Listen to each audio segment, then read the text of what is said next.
Hi, boys and girls. Today we're going to read A Bad Case of Stripes by David Shannon. So get ready because here we go. Camilla Cream loved lima beans, but she never ate them. All of her friends hated lima beans, and she wanted to fit in. Camilla was always worried about what other people thought of her. Today, she was fretting even more than usual. It was the first day of school, and she couldn't decide what to wear. There were so many people to impress. She tried on 42 outfits, but none seemed quite right. She put on a pretty dress and looked in the mirror. Then she screamed. Her mother ran into the room, and she screamed too. "Oh, my heavens!" she cried. "You're completely covered with stripes." This was certainly true. Camilla was striped from head to toe. She looked like a rainbow. Mrs. Cream felt Camilla's forehead. "Do you feel all right?" she asked. "I feel fine," Camilla answered, "but just look at me." "You get back in bed this instant," her mother ordered.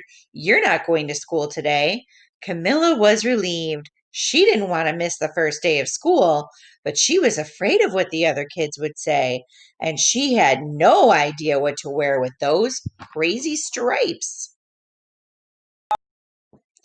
That afternoon, Dr. Bumble came to examine Camilla. "Most extraordinary!" he exclaimed. "I've never seen anything like it. Are you having any coughing, sneezing, runny nose, aches, pains, chills, hot flashes, dizziness, drowsiness, shortness of breath, or uncontrollable twitching?" "No," Camilla told him. "I feel fine." "Well, then," Dr. Bumble said, turning to Mrs. Cream, "I don't see any reason why she shouldn't go to school tomorrow. Here's some ointment that should help her clear up those stripes in a few days. If it doesn't, you know where to reach me." And off he went. The next day was a disaster. Everyone at school laughed at Camilla. They called her Camilla Crayon, a Night of the Living Lollipop. She tried her best to act as if everything were normal, but when the class said the Pledge of Allegiance, her stripes turned red, white, and blue, and she broke out in stars. That's right. And that night, Mr. Harms, the school principal, called. "I'm sorry, Mrs. Cream," he said. "I'm going to have to ask you to keep Camilla home from school. She's just too much of a distraction. And I keep getting calls from the other parents. They're afraid those stripes might be contagious." Camilla was so embarrassed. She couldn't believe that 2 days ago everyone liked her. Now nobody wanted to be in the same room with her. Her father tried to make her feel better. "Is there anything I can get you, sweetheart?" he asked. "No, thank you," sighed Camilla. What she really wanted was a nice plate of lima beans, but she had been laughed at enough for one day. Well, yes, I see," Dr. Bumble mumbled when Dr. Cream phoned the next day. "I think I'd better bring in the specialist. We'll be right over." About an hour later, Dr. Bumble arrived with four people in long white coats. He introduced them to the Creams. "This is Dr. Grop, Dr. Sponge, Dr. Cricket, and Dr. Young." Then the specialist went to work on Camilla. They squeezed and jabbed, tapped and tested. It was very uncomfortable. "Well, it's not the mumps," concluded Dr. Grop.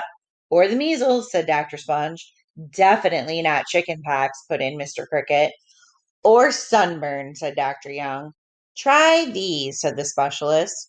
They each handed her a bottle filled with different colored pills. "Take one of each before bed," said Dr. Grubb. Then they filed out the front door, followed by Dr. Bumble. That night, Camilla took her medicine. It was awful. When she woke up the next morning, she did feel different. But when she got dressed, her clothes didn't fit right. She looked in the mirror, and there, staring back at her, was a giant, multicolored pill with her face on it. Dr. Bumble rushed over as soon as Mrs. Cream called, but this time, instead of the specialist, he brought the experts. Dr. Gord and Mr. Mellon were the finest scientific minds in the land. Once again, Camilla was poked and prodded, looked at and listened to. The experts wrote down lots of numbers. Then they huddled together and whispered. Dr. Gord finally spoke. It might be a virus, he announced with authority. Suddenly, fuzzy little virus balls appeared all over Camilla. Or possibly some form of bacteria, said Mr. Mellon. Out popped squiggly little bacteria tails. Or it could be a fungus, added Dr. Gord. Instantly, Camilla was covered with different colored fungus blotches.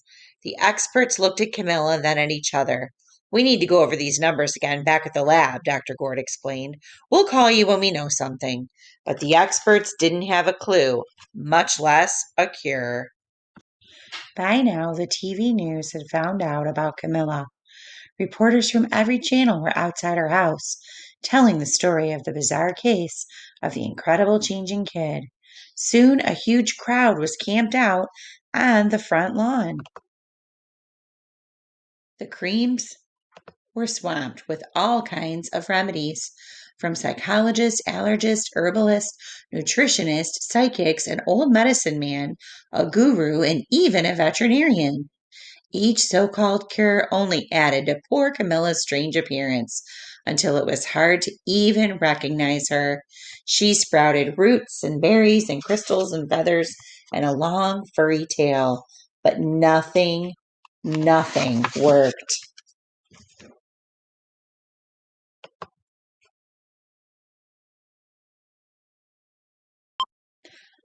One day, a woman who called herself an environmental therapist claimed she could cure Camilla. Close your eyes, she said. Breathe deeply and become one with your room. I wish you hadn't said that, Camilla groaned. Slowly, she started to melt into the walls of her room.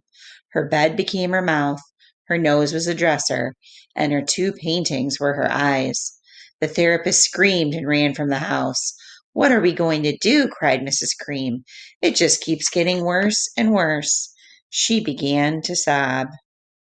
At that moment, Mr. Cream heard a quiet little knock at the front door. He opened it, and there stood an old woman who was just as plump and sweet as a strawberry. Excuse me, she said brightly, but I think I can help.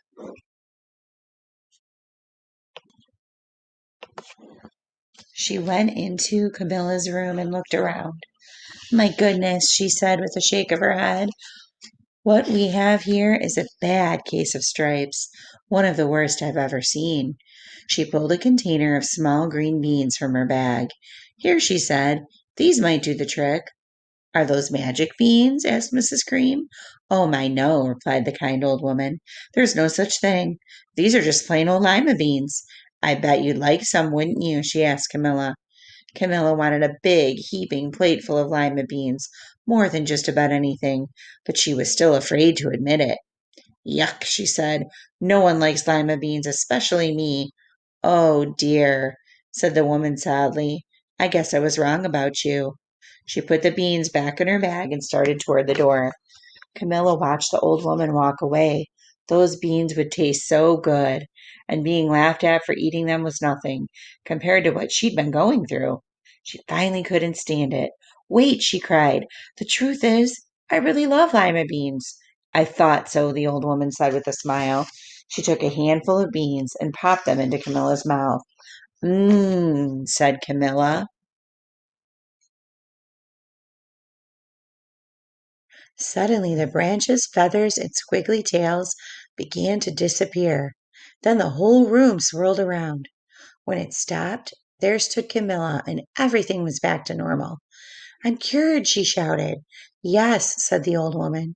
I knew the real you was in there somewhere. She patted Camilla on the head.